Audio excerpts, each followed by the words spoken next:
am sporting on green, white, green. Yay! In celebration of Nigerian's independence, which is tomorrow, 1st of October.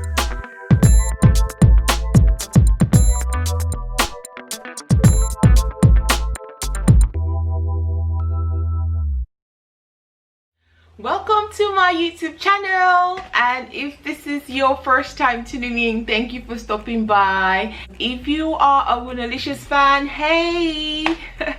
Thanks for tuning in again. So guys, how have you been? I'd really love to know how you are, if you care to share. Tomorrow is Independence Day in Nigeria. Nigeria is a federal republic, a country in the western region of Africa. Just thought put that out there for people who don't know.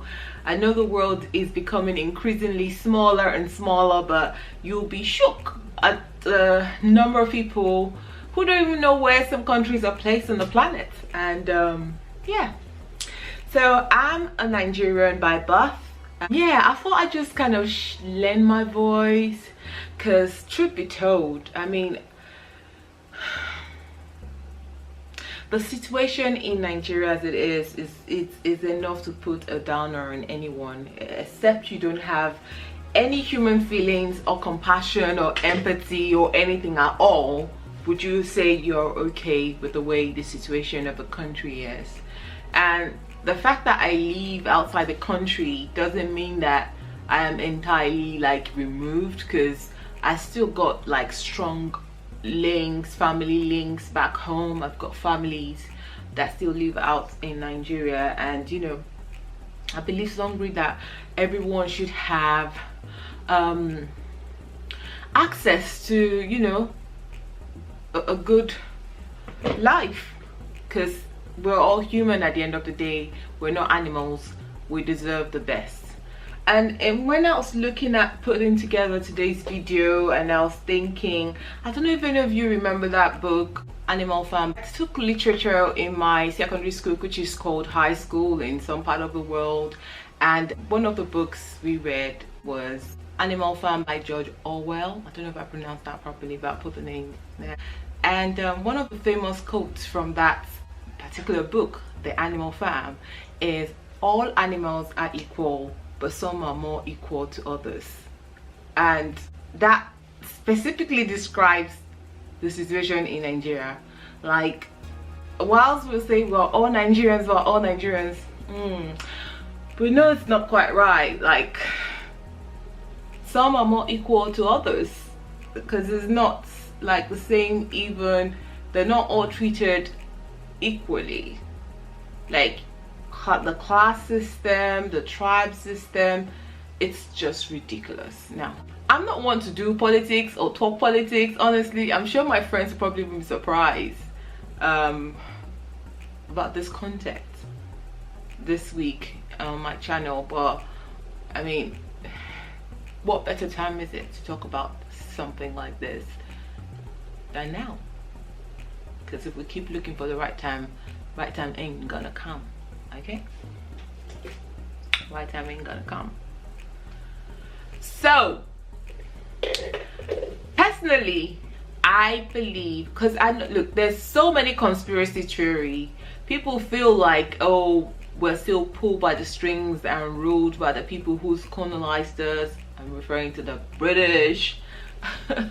For those of you who don't know, back in this many centuries ago, not too long ago, because Nigeria turned 60, so only 60 years ago we got our independence from the British, and stuff has happened. Now, I'm not looking to dig up stuff. I'm not looking to stir up or incite any violence. Please guys, anyone who knows me, I've never forced anyone in my life.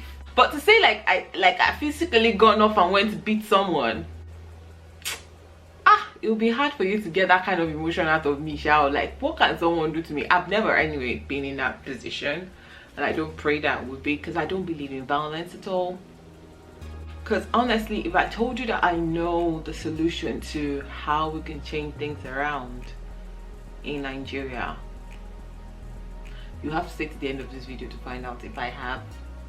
answers to that or not. Okay, all right, are you with me?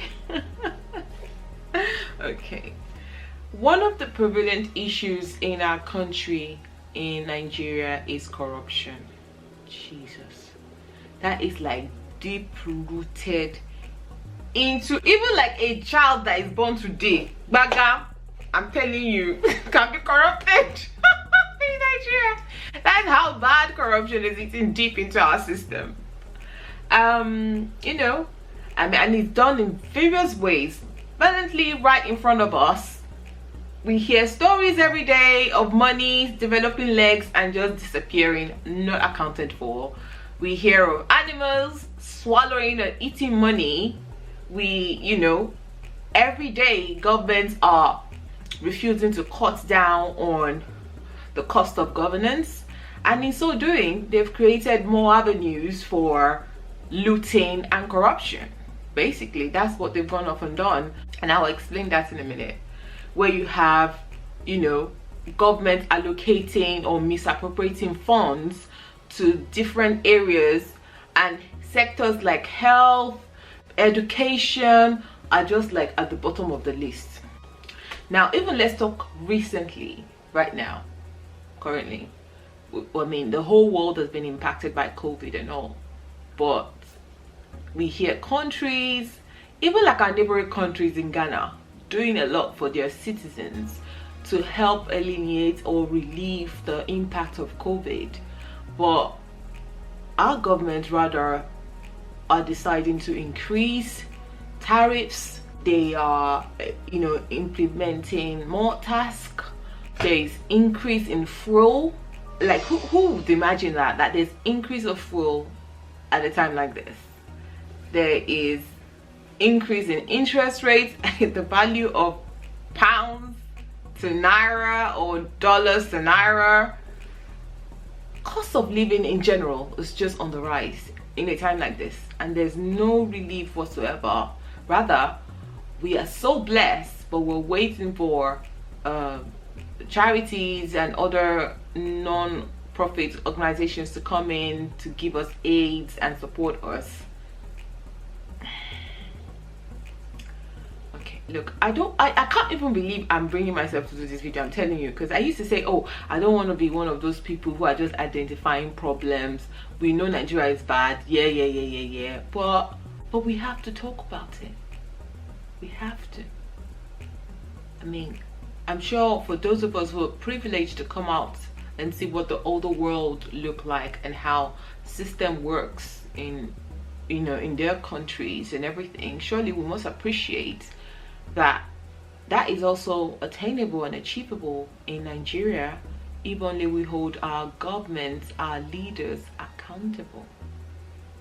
Another thing that boggles my mind as well is how, and you know, it's clearly a pattern, honestly. This issue of tribalism is preposterous. Like, you hear countries like Ethiopia, Sudan, you know, all across East Africa, and you'll be amazed at what it is that actually divides us.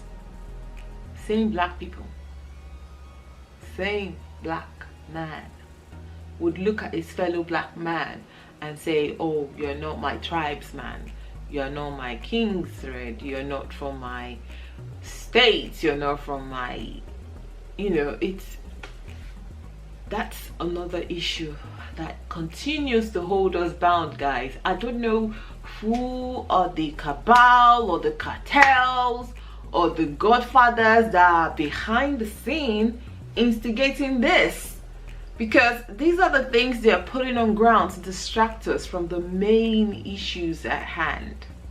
Now, I know these issues are serious and we need to deal with it, and I honestly believe that until we start dealing and tackling with all this divide and differences and actually appreciate it as it's a given blessing that we have so much diversity, because only when we're able to embrace it can we really come to our true form. The diversity is not there to divide. I think that word should be changed somewhat to something more, you know, inclusive and I don't know, guys. Then don't get me started on religion. Oh, Jesus. Guys, the way religion is being used to suppress people, to keep them under oppression. Goodness, I can't even imagine the face of God when he just looks down at us on earth and see what we do to ourselves. Honestly, I'm just so disappointed. It's like, why did I even bother creating these people? And you know, I say this very lightly, but there's a truth in it. COVID could have not happened at a time like this, because we are in times whereby we spend so much money raising up structures, raising up buildings that are half empty throughout the week, but only usable for church service. And then we have millions of people that are homeless, displaced as a result of terrorism, or you know, like in Nigeria, headsmen attack. You hear of all the whole, I mean, we hear about the whole uprising in the north, in Kaduna and other, you know, Christian states in the north, how, you know, the Fulani headsmen are going around killing people, human beings, but because of land and because of their cattle herd. You hear some stories and you're thinking, in 2020 things like this is still happening.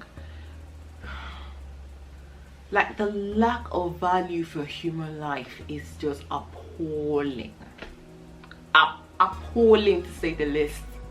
So one thing I want everyone to know is we need to start talking about this situation in Nigeria, among our families, among our friends, among our work colleagues.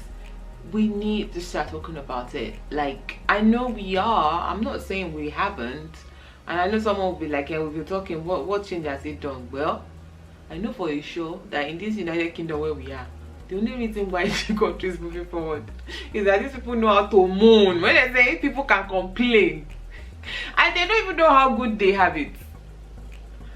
So we need to keep talking. If there's petitions that we can sign, those who are like learned lawyers and everything, who knows ways that they can equip people and educate them, please, let's start getting information across to people so that they will understand the importance of their role as a Nigerian citizen in electing people. So you elect someone that's there to serve you and not the other way around to rob you blind. Okay, because I don't understand this whole idea of jungle justice where you can just catch someone off the street and say because they stole something and you can serve them justice there and then. But to the leaders, hey, do you know the ratio of the Nigerian population to the people in government? Even if they file out the whole armies in Nigeria and they decide to even go and hire private armies, they cannot handle the whole population in Nigeria. If we decide to all come out and say, look, today we stand, enough is enough, it has come to an end. I saw a video the other day because they just concluded the Edo election in Edo State, the gubernatorial election. I mean, did I pronounce that well or not? There were women in this COVID though filing to collect Ankara prints, wrapper, Ankara print, just a piece of cloth, 6 yards of material, and in addition to that, they gave them 5,000 naira. I don't know if that's to go and sew the cloth to. All of that just to get their votes. And I'm thinking, really? The material that is, it's not as if it's even one correct lace that you can even go and sell it and make money out of it. They printed someone's face on it, that's it. What do you want to use it to do? Like, why? We can't continue selling our birthrights for a menial, temporary satisfaction. Because one thing you guys need to realize, all the money that is being looted, if they were put back into the economy like they should, Nigeria will be way... What are we talking about London? What are we talking about America? Like, it will be the city of Wakanda that you are seeing. Yes, Nigeria will be like Wakanda that all of you are screaming about. If our resources was put back into Nigeria like it's supposed to be, because we have the talents, we have the human power, everything we've got in Nigeria is blessed. Natural resources, human resources, everything resources, we did there. There's no top performing person you want to call. Recently they just appointed someone in Canada, a Nigerian person. Duh. Talk about the medical field in United Kingdom and also in America. Nigerians are like at the top of their games. Graduates, they are there. So we have the human resources. I want you guys to know that we can't have a democracy without Democrats. That is you and I. Yes, we have to be the Democrats demonstrating the craze for them, because if there's no demonstration of craze, these are people are not going to get it.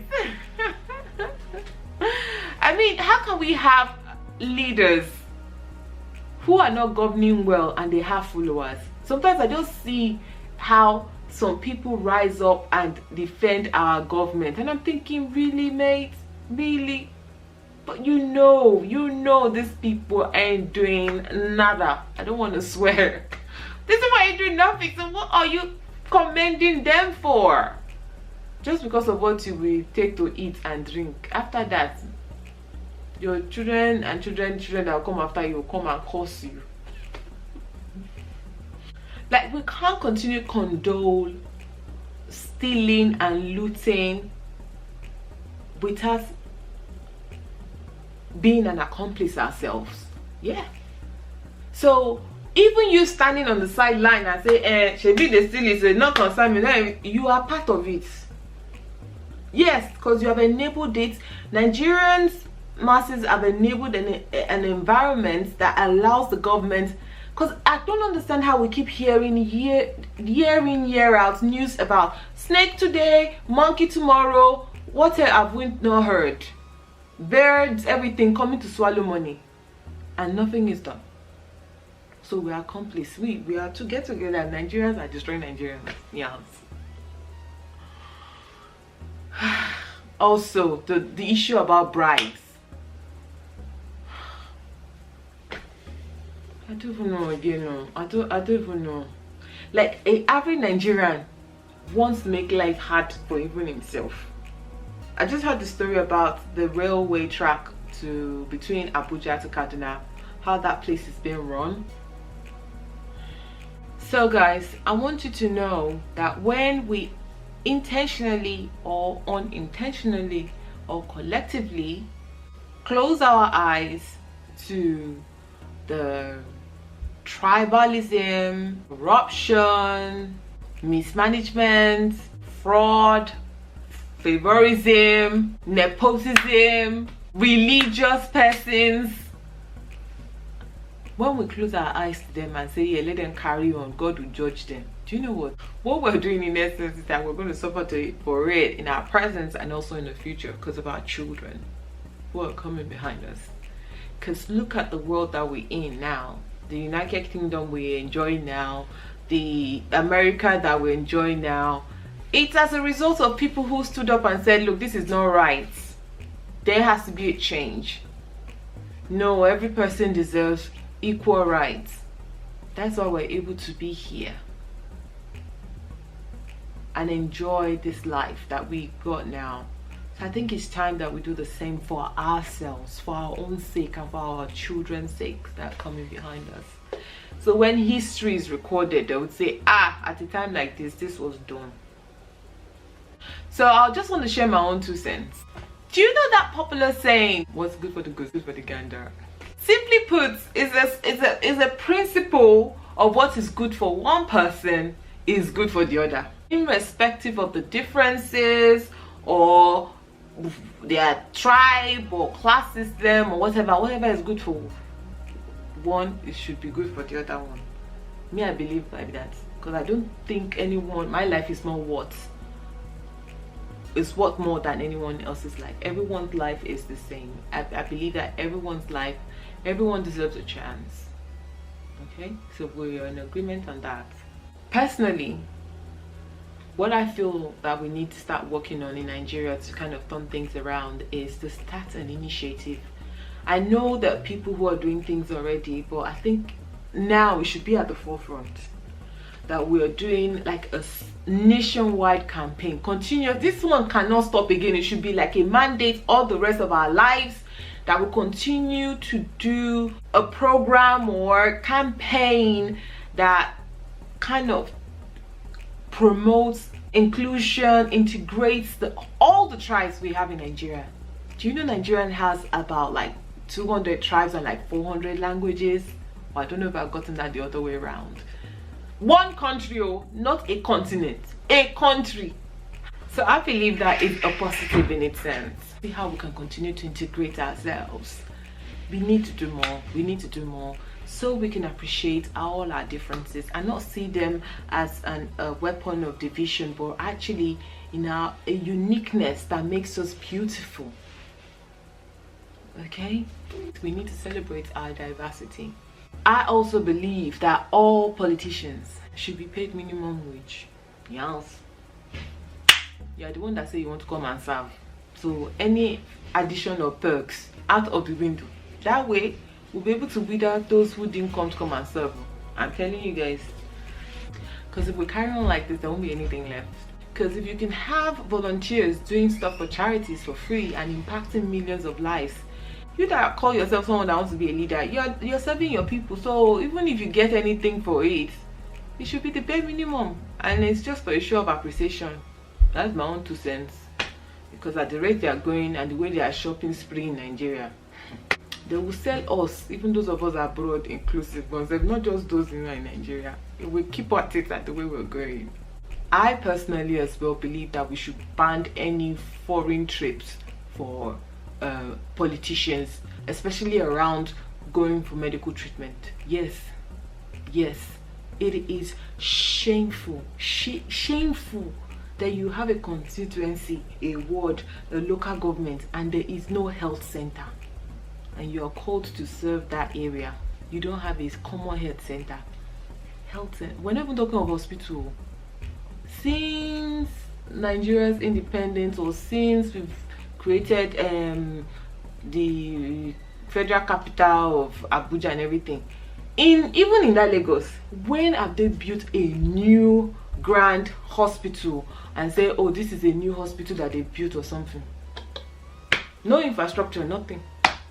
But yes, our governor, our president, they are having neck pain, ear pain, and they are flying out of the country to get health treatments abroad. Now, if they realize that they are unable to tap or access this foreign treatments, then they will look at actually creating a good functioning system and putting a system in place for themselves and the masses, obviously, who are actually entitled to it. Because I don't know how that works for them, really. Because half the time when they even go abroad, the consultants they're going to see and everything are actually Nigerians. Touche. This is another sensitive one. I saw a video the other day about a Ghanaian presidential candidate. He's proposing that foreigners can't, if he becomes, if he comes to power, he becomes a president, he's going to put a legislation in place or something that says foreigners can't own properties in Ghana. They can't. They can lease it, but they can't own it outright. And I thought, that seems a bit harsh and everything. I looked into it and lo and behold, some countries are doing it. Some countries operate that system. Even here in the United Kingdom, you have a leasehold of a property. The Queen owns all the land. You can't own any part of the land. She has just leased it to you for a couple of years. So then you spend your life and death and gone. You have to go and renew that lease. If not, it's not yours again. And I think that would actually help check and measure things, because in Nigeria, all our infrastructures are being sold. The NITEL, NEPA, or PHN, or what's it called now? 2020. We don't have constant electricity in Nigeria. Postal system, healthcare, basic amenities, water, ZIM. Finally, I think that there needs to be transparency. I don't know how that will work from the top down or from the down up, because apparently, like I said also, when I watched that movie, that series actually on Netflix, it showed how when they even allot the monies to all the areas and the constituency and everything, there is a cabal or some godfatherism people who sit in their houses who are expecting those monies to come to them. Yes, you best believe that. So money that is meant to be put in place to build good roads, to build infrastructures, to build healthcare, they just carry it and go and give it to one godfather who will now share the money. And that's it. And the masses don't see anything. They'll probably share bread and wrapper and put for 5,000 inside envelope for you. And that's it. They do their time. And God help them, they do more times. And they continue to do more times. And the same vicious cycles continues. So how do we put check and balances in place? How do we even eradicate this cabal, cartel, or godfatherism? I don't understand. How did they even get to that position that they are indebted to them? Yes. I think another thing as well, which I also know that the Americans do well, or even here in the United Kingdom, is transparency in their campaign. Like every money that comes, they show how it's been funded, the donation and everything. That way politicians won't feel like they're indebted to someone when they've gone to borrow money to run a campaign, and then once they get into power they have to now start paying these people off. Hence why they get into that vicious cycle that they're unable to, you know, commit to delivering to their words to the masses, because they have to pay off the debts. They're already in debt before they even get into power. Well guys, I think I've done enough moaning and ranting even to last my lifetime. But I just thought that now that I have a platform of my own, it would be a shame to just gloss this over and do the usual, hey, Nigerian 60. No. It has reached time for us to sit back and start thinking our head. Nigerian 60. Are you any older? Are you any wiser? Are you any better? Nigeria, my motherland. I was even trying to remember and recite the national anthem and the pledge, and I was like, goodness, your girl is rusty, y'all. To think that I sang that every morning at my assembly in school, that's shameful. So guys, I want to end on this note. The Nigerians are also the one that will fix Nigeria. We can't continue to wait for reliefs from charities or some external bodies to come in and step into the situation. It's our mess. We have to clean it. We have to do it ourselves. So it's time to stand up. So guys, thank you so much for watching. I would love to hear your views. Please drop your comments. Please share if you feel someone would enjoy this video. Subscribe. And yeah, pray for many more fruitful years in Nigeria, and see you in my next video.